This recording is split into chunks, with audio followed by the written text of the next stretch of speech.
The Russian community in particular have been quite adamant that I do a series on a T-34. Well, where better to visit a T-34 than to come to Russia? We're in a little town called Padikova, a tad west of Moscow, to have a look at their T-34-85.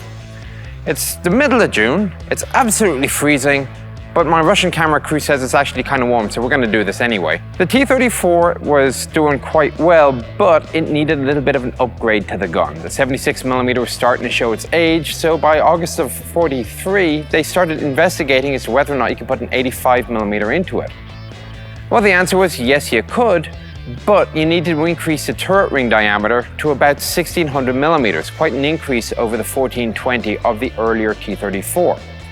This did allow one significant advantage though, and that was you can now put a wider turret with a 3-man crew. This fixed a significant failing of the older T-34, which was a little bit cramped and the 2-man crew were overworked and inefficient.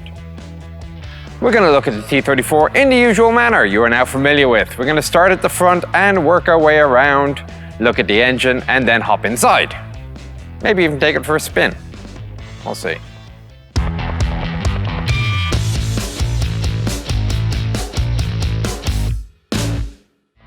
The vehicle's front hull, 45mm of armor sloped at 60 degrees, top and bottom. This is a sort of a mid-production vehicle. It has a small, narrow rail at the front.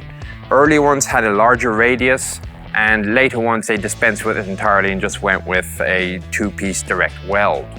If you look at the details, on the far left and right wings are 2 armored plugs. This is for the track tension system. Now there's some misconception that because T-34 had slack unsupported track, you didn't need to tension it.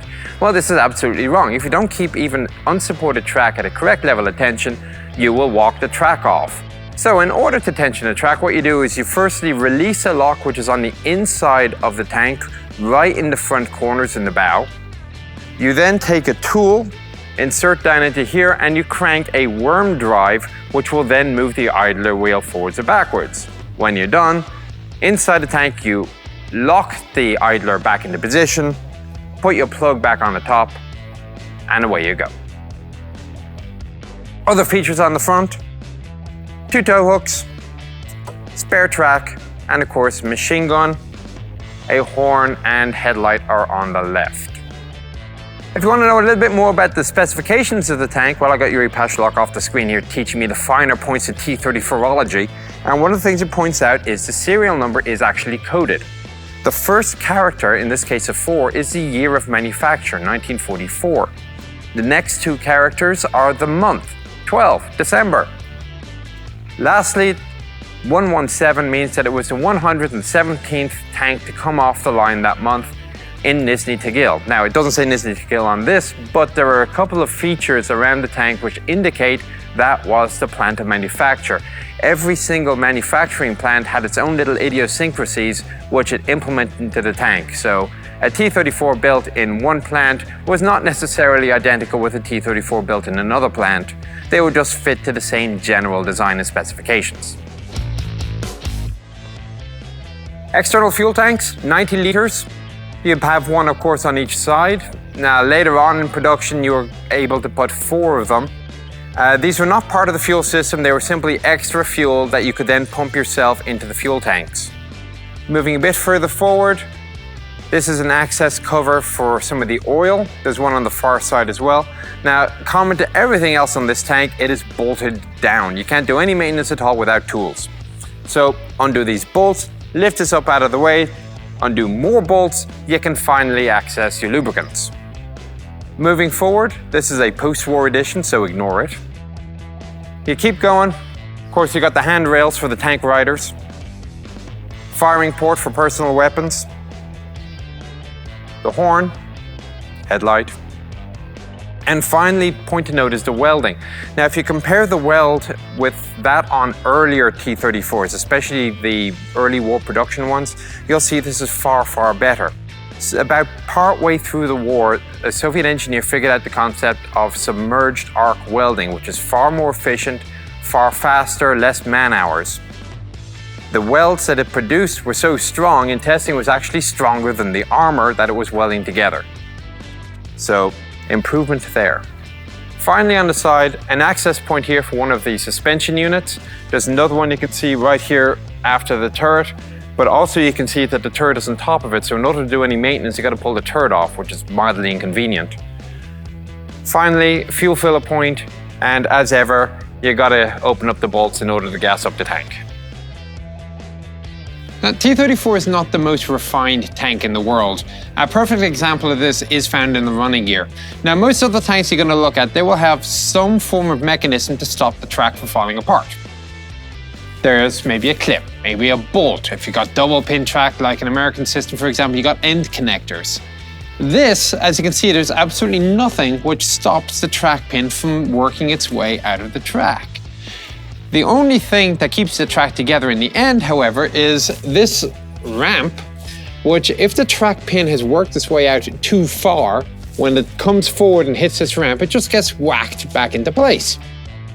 A somewhat crude technique. However, given how long they expected the tank was going to survive in battle anyway, it really didn't matter. This wasn't supposed to last for years and years. It was supposed to last 1 or 2 battles, maybe 3 battles, and the chances are by then your tank was dead or the track was dead. Didn't matter. The links themselves, 72 per side, cast a Hadfield steel. There are 2 types of link on each track, 36 of each. One will have the center guide, and the other will have a hole. This hole is used for ice grousers. Basically, once every 6 or so link, you're going to put an ice grouser in here. It gives you a little bit more traction on particularly loose or slippy surfaces. To propel the tank forward, again, this is a bit like the BT we saw before. Most tanks are going to have a sprocket wheel.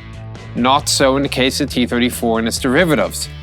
There are rollers in the drive wheel, each of which will mesh with the center guide, and this will propel the tank forward. Now, the advantage of this is that there is no friction. You're talking about rollers meshing with the teeth. The downside, though, of course, you're talking about all the attractive effort going through a single piece of metal every other link. And when you start talking about 40-ton tanks, you start getting to a weak point. So at that point, it was about as far as you went, and later tanks you would see a more traditional sprocket wheel. Moving back right quick to the main road wheels, 830 millimeters each one. There are 5 pairs per side on the Christie suspension. These particular road wheels are unique to the Nizhny Tagil factory. Other road wheels for T-34s, you see some were solid, some were spoked. But by a combination of various different features, you can tell where a tank was built. And this was one of the features that Yuri was telling me, aha, Nizhny Tagil tank. So I come around to the back of the tank, we have more armor plate at 45 millimeters thick, also well sloped. And you're starting to come across some of the inefficiency. If the back of the tank is as well armored as the front of the tank almost, you wonder if that's really the most effective use of the weight.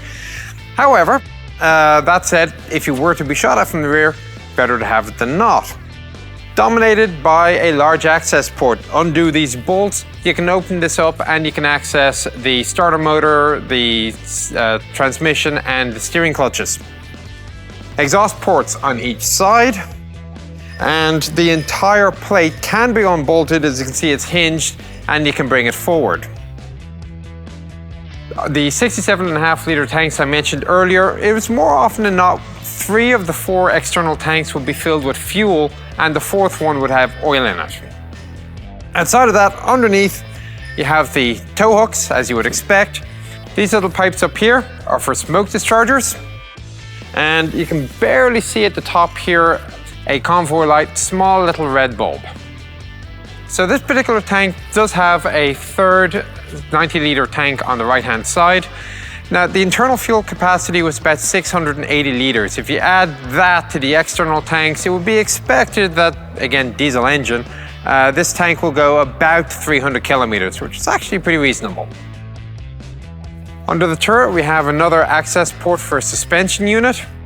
And I'm told another unique Nizhny Tagil feature is its sort of flat triangle on the side of the turret, which apparently most other T-34-85s did not have. So after spinning the turret, we can open up the back hatch. Of course, it requires the use of a tool, like everything else on this tank does. However, it's actually pretty simple. It's just a case of lever it up and pull it back. This reveals to us the V234 is a V12 diesel, cranks at about 500 horsepower. The cooling system is about the only thing you can actually access under here. The filler cap is right in the center. There are radiators on each side of the engine, under the louvers here. The capacity of the cooling system is 75 litres.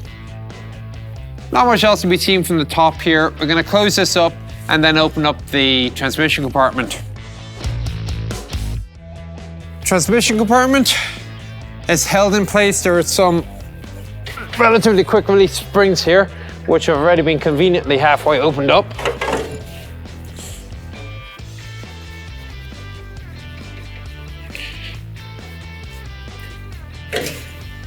Aha. And now a nice light. Oh, come on. It helps if you're not standing on it. There we go, much better. Underneath, you can see these cooling louvers. They are on a swivel shutter, so you can actually close these up if you need more protection from airburst or aircraft attack. Underneath, you can see the large flywheel, which of course transmits the power back to the transmission. If you look down the very far bottom, you can see the control linkages for the clutches and brakes. There's one on each side, obviously for steering. You can also see the two multi-cyclone air filters. Unfortunately, if you've got to change these air filters out, and you have to do it usually every 25 hours, you have to pull out these armoured louvers first. That will then allow you to access the air filters.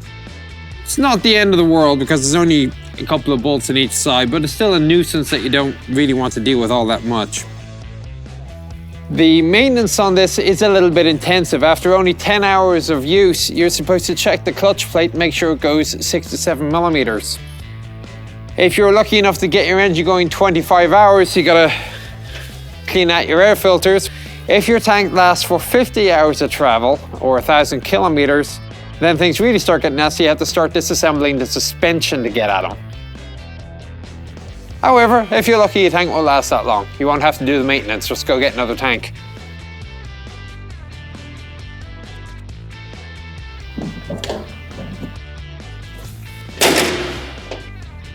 There's a lot of ways of almost falling off this tank, by the way. It's not quite as bad as Matilda, but it's pretty nasty. And thus ends part 1. So part 2, of course, turret and inside.